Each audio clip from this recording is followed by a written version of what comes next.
Привет! Как видите, я веду съемку в новом месте.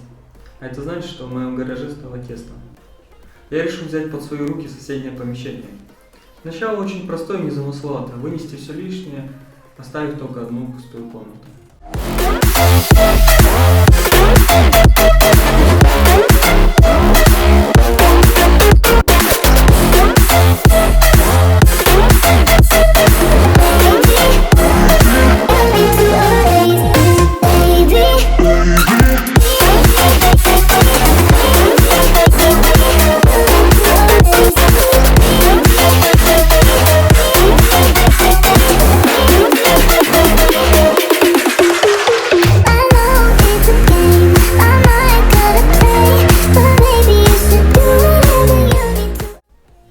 Потом я постелил паркет.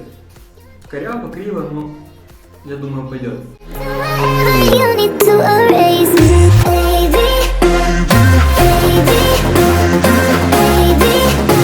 Далее занялся столешницей, подварил его, потому что он болтался. Где можно было, поменял доски на паркет также. Ну, у меня паркета много. Ну и также сверху обшил паркетом. У меня остался еще паркет, и я пошел дальше. Я из паркета сделал настенный стеллаж. Самое кайфовое это то, что между двумя помещениями не надо ходить через улицу, а достаточно просто выйти в эту дверь.